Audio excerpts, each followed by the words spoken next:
Good afternoon, YouTube. Today I am covering a story by Rebel News, another attack on Calgary's identity by Nenshi. I'll make my comments after. Thank you for watching, and credit to Rebel News for the original source content. Have you heard? Actually, yeah, I saw something on the news about it here. Beautiful piece of work.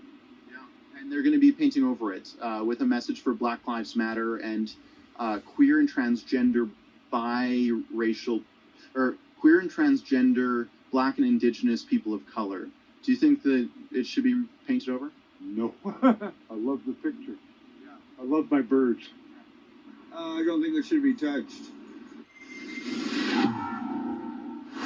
There's a story that's developing here in Calgary that's angered many severely normal Calgarians. Not the crazy ones that are marching in Black Lives Matter protests and rallies in the middle of a global pandemic. No, the regular moms and dads who take their kids for walks and enjoy the beautiful things in the city. Now, Mayor Nenshi, he hates beautiful things. He's probably best known for commissioning the most ugly, most expensive pieces of artwork in the city. You know the Big Blue Ring, you know the Beaufort Towers. So those all have Nenshi's name on it, and he wants to destroy one of the last beautiful things in downtown Calgary. We're in a very old district in the city. It is over a century old, the place that we're standing in right now. But over the course of time, Nenshi and his progressive council want to change that. They want to make it modern and new, and that means getting rid of a mural that is over 25 years old and replacing it with, well, you guessed it, an ode to Black Lives Matter.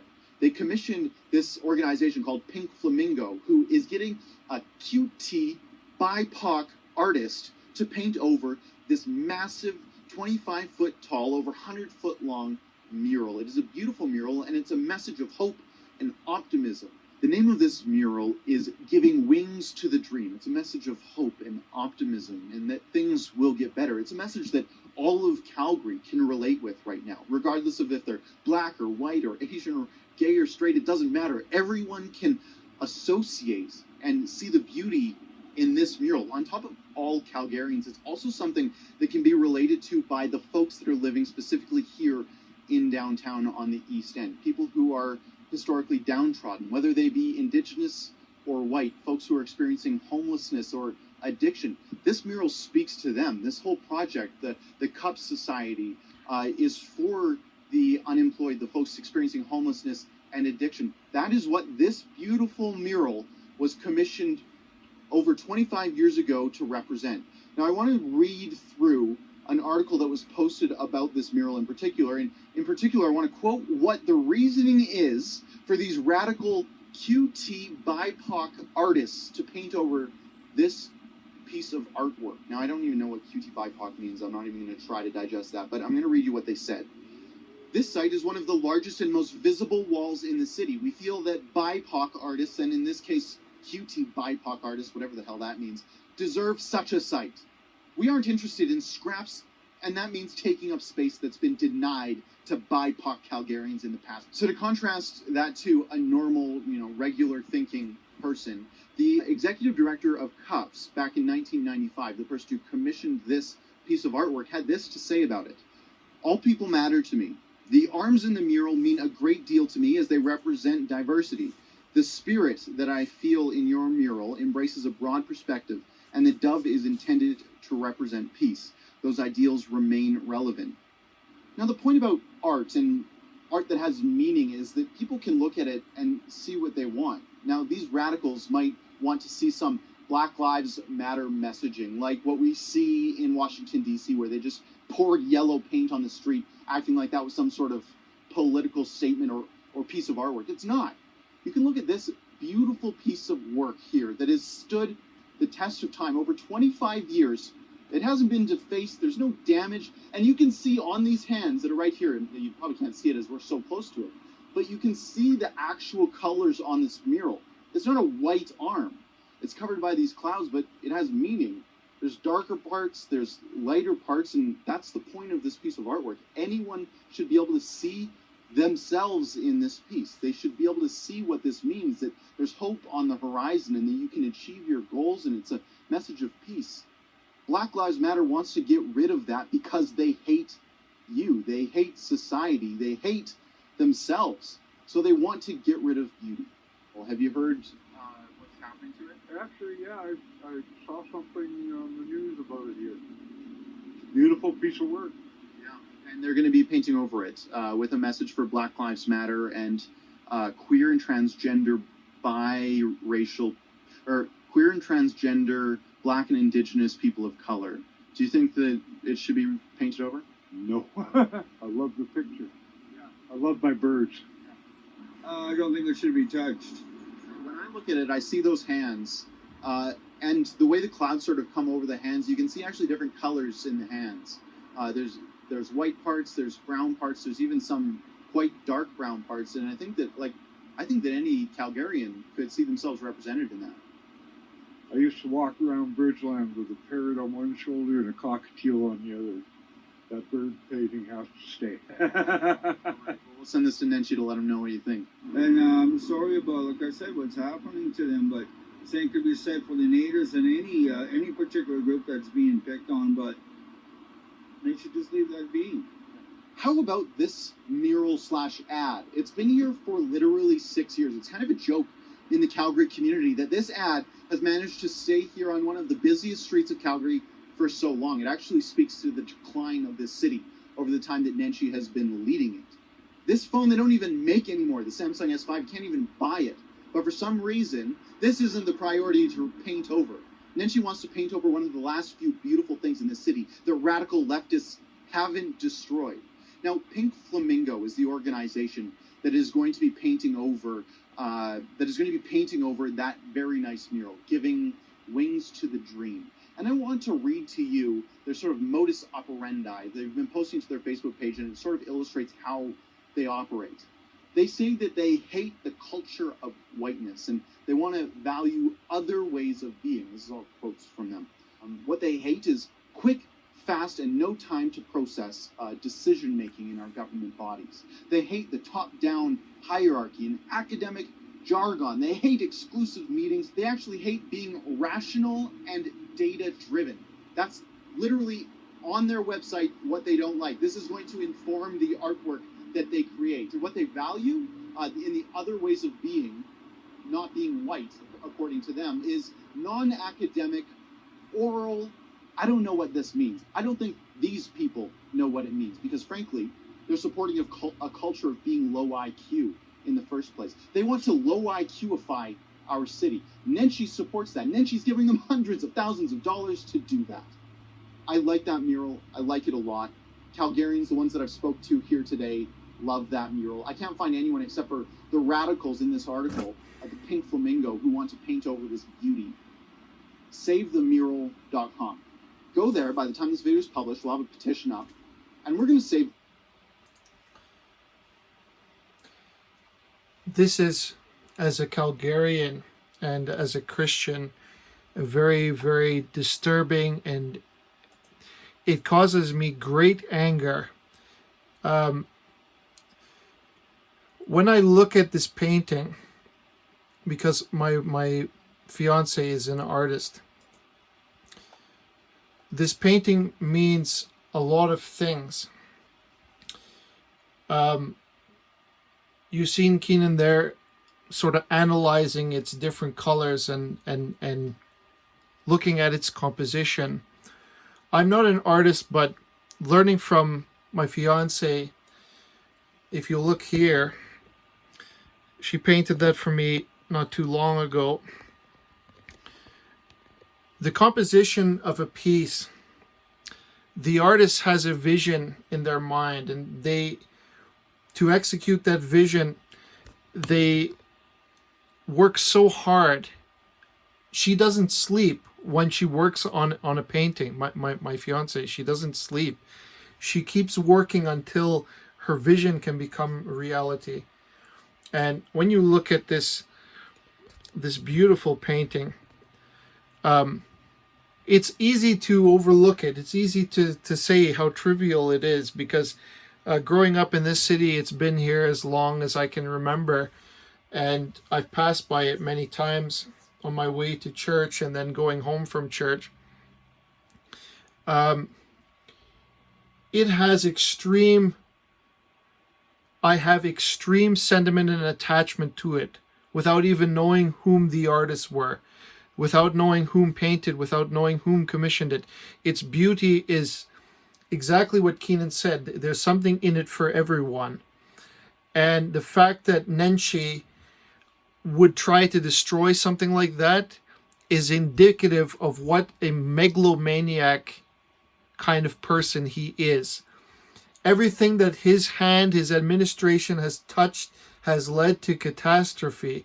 And the perfect symbolism or metaphor that you could do that is what he's going to do to this. This is the original beauty of Calgary. This is what he had, what he doesn't appreciate, what he doesn't value. This is what he seeks to destroy. I look at some of the other commissioned artwork. Actually, Keenan, he put it very convenient for us. Let me just quickly look for it here, because that was brilliant. The blue hoop that cost, I think, $500,000, if I'm not mistaken, or $475, something like that. Let's just give me a moment here if I can find it. No, maybe it's near the beginning. Ah, yes. This is what he's built. This is what he considers art. Not even him. I lay a lot of the trouble at the feet of City Council, but honestly, I blame myself and I blame Calgarians who elected him. We're to blame. I didn't vote for him, but I should have worked harder to try my best to see that he wasn't elected, and work harder to get rid of this guy. Is a plague for our city. This is, and I try to show you a little bit closer. This is some wood, looks like refuse, with some stones in it. Apparently it's built to tribute the indigenous. I really don't see how even indigenous people could appreciate something like that. I could be wrong. There could be people out there that like it, but to me, that's not art. That's garbage. It's nothing. It holds no significance. It holds no beauty. There's no aesthetically pleasing things about it. And, I forget how much Keenan said that cost. Let's repeat it. The Beaufort Towers. So those all have Naheed Nenshi's name on it, and he wants to destroy one of the last beautiful things in downtown. This goofball, not even a goofball, he's a criminal. What he did to the entire city, everywhere that the city has been involved, has led exactly to the point that Keenan was making. A catastrophe for the end result, the most ugly, the most expensive way of doing things. That's what this guy is about. And if you create a piece of art, you'll be able to separate like what is decent art if you have an eye for it, or a little bit of taste, you could say. There's something deeply touching about an image like that.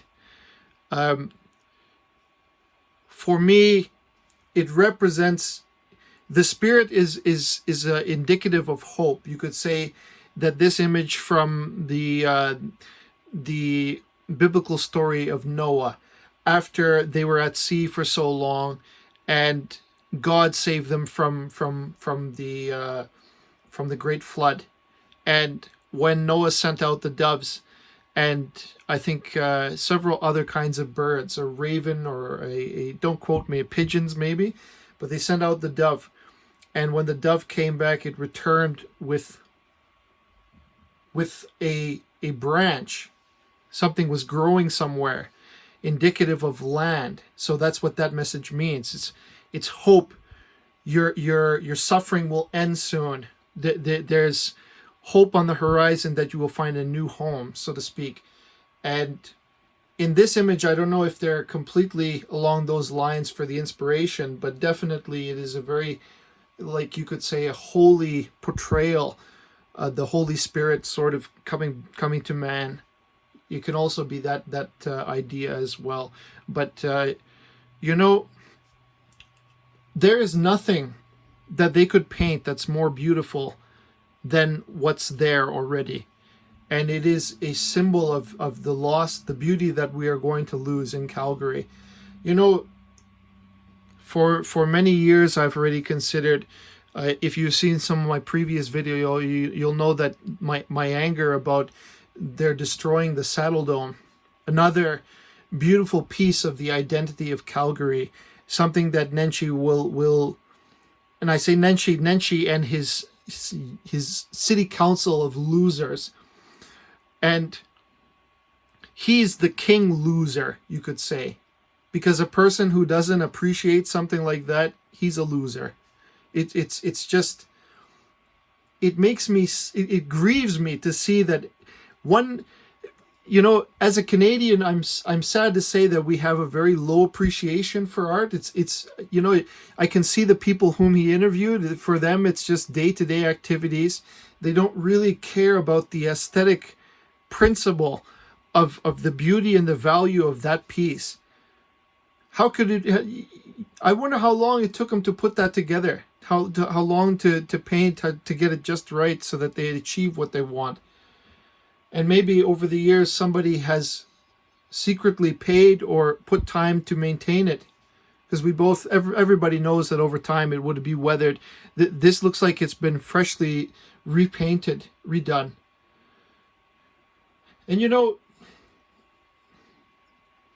it grieves me to see that a person like Nenshi, that not only does he attack Catholics, Christians living in the city of Calgary, because his parking control has done so much and the construction has done so much to thwart the effort of parishioners coming to church by blocking the streets, by ticketing and towing our cars when we park downtown to attend church, and with no regard for the respect and integrity of those people, and failing to remember that the church were the original owners of that area.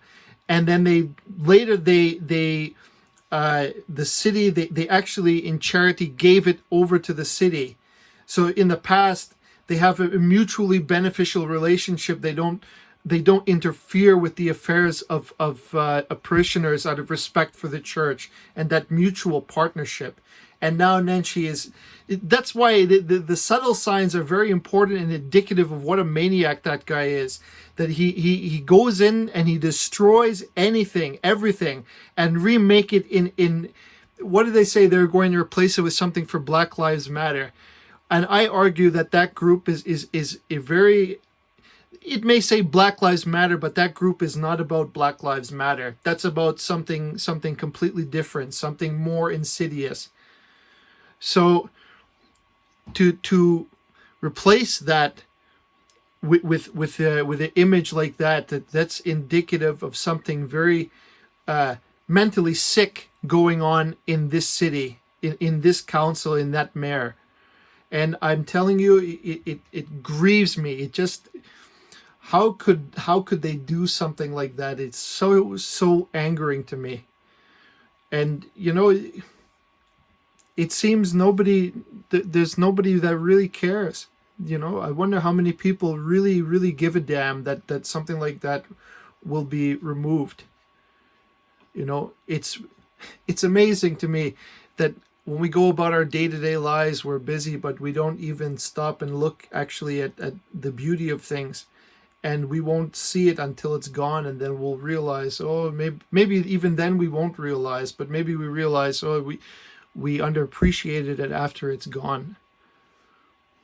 This city is sick. This city is extremely sick. Something that not the city itself, but the city suffers under sick leadership, sickening people. They don't deserve to the station that they've been given. They're not handling their responsibilities. They have some kind of other idea in mind for the city, and they destroy it piece by piece. This is the glory of our past, really. One of them. One of the last remnants of the glory of the past of Calgary. If Nenshi thinks that now the city is as good as it can be, I would love to pose that question. That what we have now. This city is suffering. There's nothing going on here. There's no activity. There's complete disarray. The roads are ripped to pieces. There's construction nonsense everywhere. You can't even get to work on time. There's no growth. There's no prosperity. And the streets are empty and almost helpless. Like the tone of the downtown is very quiet. People are not happy. They're not enthusiastic or hopeful. It's disgusting. And to be blamed at the top, that's where we should place blame. That's where we every single one of those councillors, maybe with the exception of Chu or even Farkas, every one of them should be fired. And I take it a step further. I make them pay damages. Especially Nenshi. I make you pay damages. If I was in a position where I could. There would be a criminal hearing for a lot of the stuff you're doing. Who knows how much scheming or manipulating you're doing behind the scenes. You think that I'm blind? I don't notice it. I notice it. There's a lot of things going on in this city that makes me believe that he's giving over real estate to other people. So he chokes businesses to death with incompetence and high taxes, pushing businesses away from Calgary so that new stuff can come in and take over. Really, it is a symbol of the sickness going on in this town. And, you know, I'll be damned if every last decent person doesn't vacate the place just to survive. Because I've been noticing a lot of people uprooting their lives. They're leaving. Why? Because there is a deep sickness here that it can only be cured if that guy gets out and his silly bunch of lunatic counselors. That's what has to happen. So I thank you for watching this, and I apologize for my rant, but you know, if we don't place value on things, then piece by piece it'll be taken from us. So I grieve. I grieve for the loss of this. If unless it can be thwarted somehow, but I doubt it. When this guy comes in, it's like a hyena or something. They just rip it to pieces like a pack animal. It's destroyed. So I'll just get a closer look here because I want to end with that. So think about what it means. If you're a Calgarian and you're watching, this message is directed to you. Think about what it means. You know, in Canadian culture, art is sadly, desperately unappreciated. Not by all of you, but you know what I mean. If you go somewhere, you understand the atmosphere is lively. There's a difference in cultures between that have placed a higher value. You look at Italy or France, for example. Those people put a high value on art. Real art, not the fake garbage art that this guy is trying to sell. For me, I apologize if you're offended, but like, I mean, this is terrible. What can we do? Who is left willing to do something about it?